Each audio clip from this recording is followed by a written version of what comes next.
Good morning, good afternoon, good evening, and welcome to the witty and terrible literary escape room that is the Book Club Blind Entry podcast. My name is Casey, and I am your host. Every week, I read a book in its entirety and do research into the background of the book and its author. I then send my co-host a 10-page excerpt, sometimes 20 pages, devoid of page numbers, a title, or the author. In the next 20 minutes, my co-host and I will try to reconcile our differing perspectives to see how much one socially distanced excerpt deviates from the meaning of the entire book. Today, my co-host is my friend Aaron. Hello, how are you?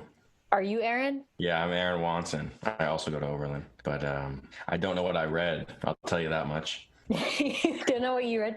Do you know what you normally go for? What kind of books you normally read? I'm heavy into theory kinds of things. I'm an English major, literary theory. I'll cut you off. I thought you were saying it doesn't matter what the theory is about. It just matters that it's theory. But this sounds like it's more specific to English. Yeah, but also in general, I would agree with that. But I mean, I started reading Hegel, actually. Oh, okay. It's unfortunate that old ideas are usually tossed aside so easily. It comes with baggage, but I mean, you can, if you know what to do with it, then you can just figure it out. So do you think that he's misunderstood? Well, I think when people hear something like that, or Marx, there's like a very quick, superficial kind of reaction. I associate this with that. It's difficult to say who he influenced. An earlier episode of this podcast actually was on the Communist Manifesto, so I actually did end up reading that, and I won't say that I dislike Karl Marx or that I am afraid of him or that I don't appreciate his theories. I actually think they're relevant and also a bit important in terms of the text that you actually have just read. All right. Yeah, he really anticipated a lot of the very plastic elements of capitalism in general, and he does it in that book. Things that have just bent, but somehow still been grounded in, I don't want to call it capitalism, but you know what I mean. Yeah, well, we can get to, what do you want to work on first? Oh boy, okay. Can you summarize the process of the excerpt? What did this person say? It was essentially on education and various reforms concerning it. Can we start with a section that is more or less the crux of what you've shown me? Sure. There's such a thing. Too much school attention for Norwegians. Yeah, too much school attention for Norwegians. So what about this particular section struck you? I agreed with the first sentence immediately based on what I've read. Their enthusiasm for schooling in general, approach to schooling, it's just so different from anything I've ever seen. Is it meant to be like a deep dive into a certain area? It can be. I think for the purposes of like the podcast, the listener should get a broad gist of what you read. I think you read the sections controversy in Sweden over for-profit charters, and then offering young people the freedom to reinvent themselves, lifelong learning opportunities, Viking cousins, too much school. You know, it's very clear what those all have to do with each other. Do you want to talk about Viking cousins? Viking cousins. I don't know. Aaron, this is about what you thought of it. Oh, okay. Offering young people the freedom to reinvent themselves. I mean, in general, I just feel people should be allowed to do that. And people should not be intimidated to, like, fail. So many people are afraid of failure. What they're reinforcing is, I don't know, along those lines. And how broad a landscape they have to choose in terms of what to study. It seems to be what they're stressing. That seems to be what the enthusiasm is. Yeah. I think it might say in your section that the Norwegian schooling system, that it's free education for all until you're 16. And then when you're 16, you have the option to leave and then go into either vocational school or like formal college. Yeah. And you really have a choice of what you get to study, and all of that is free from the state. And you probably didn't read this, but this author married someone from Norway, and when they entered college, they had to pay a $14 fee for all of school. That's incredible. There's a part earlier actually in this book where he explains the philosophy of the Labour Party that runs the Norwegian government, and philosophy that is shared by several other Scandinavian countries. That is, you treat your people like the economic asset that they are and not necessarily something to exploit. And by supporting them in whatever way possible, which extends to healthcare, which extends to democracy, which extends to access to nature, which general well-being. Oh yeah, and access to education, and necessarily, I guess, reforming your penal system, you're priming your country to generate the best and most efficient economic output. And I don't know if it says this specifically in this excerpt, but I pointedly remember this author mentioning that when they went to school, they had a schooling system where they just give you the material and then you get to decide when you want to take the test. Yeah.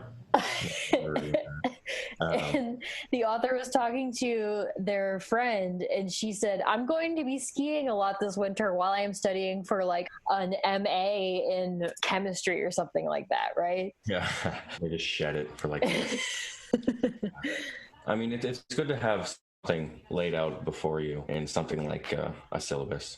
If you know in what direction you want to go generally, you should be allowed to figure it out yourself. I mean, how many other places have this kind of approach to learning in general? Not many, and the system since this person went to college in Norway has changed significantly to the more conventional model where you'll be given material and taught the material, and then there's a deadline for being tested. So that hasn't remained the same. Was that for a reason based on like statistical analysis, or was it a political thing? How did that? From what I gathered, it was more a political thing where you had outside countries pressuring Norway to adopt their educational system so that the workers would be considered internationally valid. It could be for another reason, but I think this author explained it as a groupthink pressure to ascribe to the norm. Yeah, outside countries, quotation marks. Well, what does that mean?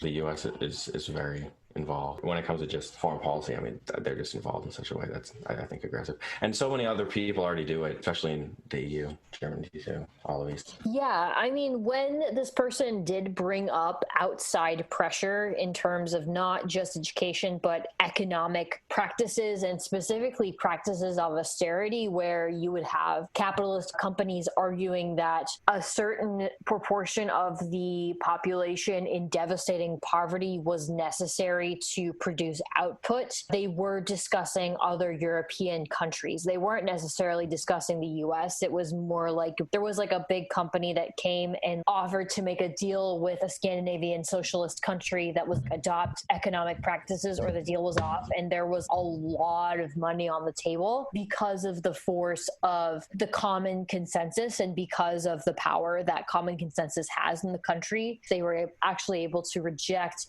that huge business proposal and go without all of that money because of their principles, which is really admirable. The author makes the argument that in the US, it is far more the beliefs and the opinions of the economic elite that get realized into policy than the beliefs of common consensus. Yeah. What's the quote from Caesar? So long as they're in fear, they will not revolt, or something like that. In the US, I guess, yeah, especially, people don't really have control over those kinds of decisions. Like in an objectively, like, microscopic way, unless you try to build yourself up towards whatever then possible.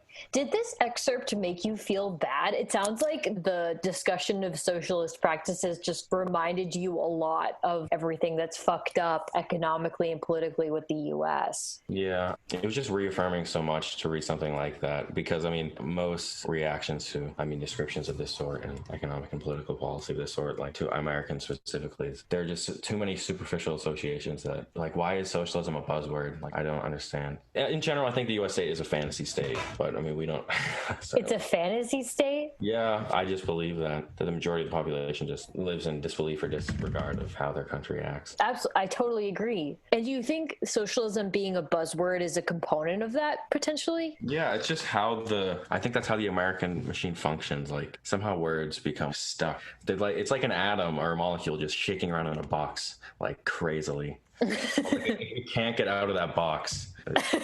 People don't give it room, and that's just a superficial, I would say, almost like mental blocks, possibly intentional or subliminal repression of, like, just basic general life facts. Like, facts are crazy to people nowadays. And I think something like this would be, in the U.S. part in particular, like, there's so much dedication to a certain way of understanding, quote, alien countries, because that's usually the type of rhetoric that surrounds it. This is totally unsubstantiated, and from my absolutely subjective perspective, I've been in other countries, but not in substantiative ways, probably with the exception of France. And France has its own shit going on, but My general perspective is that the American attitude is that the US is one big exception from the rest of the world, in that the way we operate cannot compare to other countries just because we're the US, and almost to an irrational extent. To bring it back to Marx, I mean, that's more or less what he predicted with capitalism in general. It abstracts itself so much into something that is no longer reconcilable with like initial conceptions of the thing. And somehow that becomes a sort of exceptionalism. Instead of just like, I'd say, a proper kind of delusion. They're difficult things to face. Yeah, I know. At least when I was reading this book, I kept on saying, this is not going to work. This is not going to work. This is not going to work. This is not going to work in the US. Like you say, because all I thought about in comparison to these discussions of education and taxing and how medical aid was distributed throughout the population, all I was thinking about was all of the problems that the US has already. The attitudes that people still hold that are so individualist and inherently at the expense of other people doesn't make it compatible to adopt these sorts of systems. What I've noticed, though, is that really good socialism, you have a population that has so much faith in their government and is so willing to participate in their government because they know that it's going to listen to them. And in the US right now, you don't have that. And I think in the US in general, it's just so chaotic. Like there's so much confusion. I think the only way that general sentiments can change and people can be convinced, comparing two things that they may not have considered, has to start at like the microscopic level interaction between neighbors. How do you account for that? You have to try and imagine that there are enough Americans that are aware of something like this to some extent.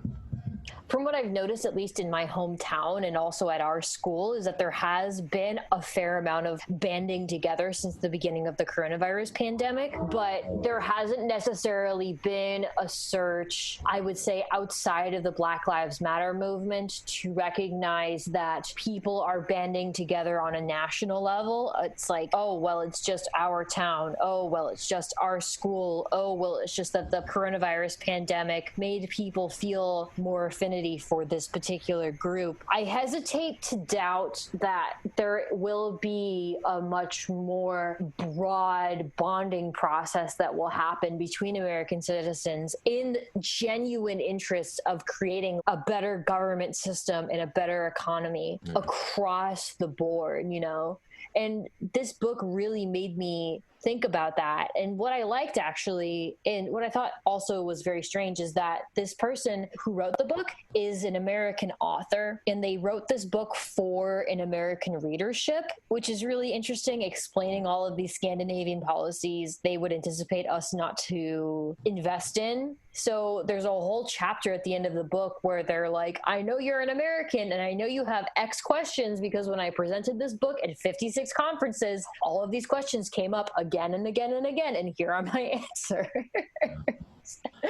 And the author essentially made an argument. First of all, these policies can apply. First of all, culture can change. Second of all, policy can change. Third of all, economics can change, and we have to change it. It doesn't matter how incompatible it is right now. You have to stop doubting people along those lines. And I think in the pursuit of the future, everybody really wants to be that kind of heroic figure of like doing something that is better and different than what is so confusing currently. I think in that same pursuit, a lot of people lose a sort of historical scope, like a kind of continuity. I will say, I think some people kind of think of themselves as a very new beginning. I don't think it's that easy to detach yourself from a definite history with definite patterns. Yeah, the fear that if we enact such radical Bernie Sanders changes, that America still won't be quote unquote America. I mean, it's not that the ideas are radical. I think just for a country like the US to get to that kind of point where it's like the notion of the country becomes a democratic socialism instead of, what it is. Getting there is what's going to be so radical. Like, how do you put two things together that... Yeah. This person is really siding with nonviolent protests because those have been incredibly effective. And then, again, huge changes in public opinion and workers' unions. Those were the three things that they really clung to. And really big, huge crises and changes would enable this sort of radical economic shift. And they actually did return to Germany's turn to fascism following World War I quite a bit as an example of where if you hit a country hard enough, people's opinions will change radically. Yeah. In arguing for socialism, it was a bit hard because Germany, when hit with such a horrible depression and then like blamed, they turned to fascism. And right now the US is about to enter a really terrible recession and then also be blamed by how badly Trump is handling the coronavirus. So those two things, I guess, if you're using Germany as your basis, that could also cause the country to go fascist. And this author also is like, I acknowledge the possibility that the US will go fascist. And it's definitely the direction we've been heading in, at least since, like, I want to say maybe the 80s. And you know what's so horrifying is that, perhaps you disagree, but maybe I can convince you, both polar extremes on the supposed liberal and conservative spectrum, just what they want is completely different. I mean, of course, they're on the most opposite points of a spectrum. I think the way that they discuss it and wish to make what they want an actuality are not too dissimilar. And I think when you have that sort of bookending an ideological spectrum, I find that to be perhaps one of the more dangerous things. Yeah. Oh my God. This author actually quoted a statistic from polling that showed that 40% of Republicans were in support of higher taxing for the socioeconomic elite. For those of you curious to find where that is on page 230. It was taken in 2014, this poll, and it was for 45% of Republicans involved, at least. They are very much in support of that. And to your earlier point that the conservative parties of the Scandinavian countries aren't actually that conservative, a member of the Conservative Party actually tried to invite Obama to join them. The spokeswoman was like, oh yeah, like Obama would fit right in. His ideas would fit right in. Like, come and join the conservatives of Norway. Yeah. It's really scary. Yeah. It's hard to tell what will pull somebody in one direction or the other, especially at that level. But yeah, I mean, also the correlation between crime and incarceration rates in general to an economic wealth increase. I mean, I don't know how you could ignore something like that, especially in the US. Especially how much it costs to like put someone in jail. Yeah. What was it, like $12,000? It's ridiculous. I actually found a study in a Marketplace article that claims it could be even higher than that. They're claiming in 2017 that in the 50 states, the average cost of keeping someone in jail per year was $31,000. It's money that if certain, well, not behaviors, but say drugs were legalized, like you could instead spend money treating people instead of incarcerating them. Oh, yeah. And that would just be a much more productive and positive aim, and a good use of money and how money could be used well. This person compared the incarceration rates between Scandinavian countries and the US, and what they found was that in more punitive systems, you would have statistics of around 50 or 60% of the inmates more likely to end up back in jail versus the more rehabilitative jail systems ending up with a fifth of the inmates back in jail and the rest of them finding a way of life that works for them that's legal. That's a substantial difference. I mean, this comparison was made on 127. And it totally invites you to question preconceived notions of what discipline is and how it works. Interestingly, the punitive jail systems of the US and the Scandinavian countries are also weirdly reflective of the overall philosophy between capitalism and socialism, where capitalism is like you can't profit and you can't innovate without some incentive promising punishment. Like, what's the price, huh? Yeah, it's like, what's the price? Yeah, what will happen if you don't do this? Versus in socialism, you have, if you do this, will help you. There's such this intense spirit of cooperation and patience and support that's implicit in socialism, and also implicit in that incarceration system, where there's this consistent focus on moving forwards and improving, and everyone's directed towards like, okay, like what can we do better, instead of being like, oh, well, what will happen if we fail? It can be like a community-based group identity. I don't think a lot of people have that, especially people that live in cities. Even among small towns, like in my town, I mean, it's just a small town south of Boston.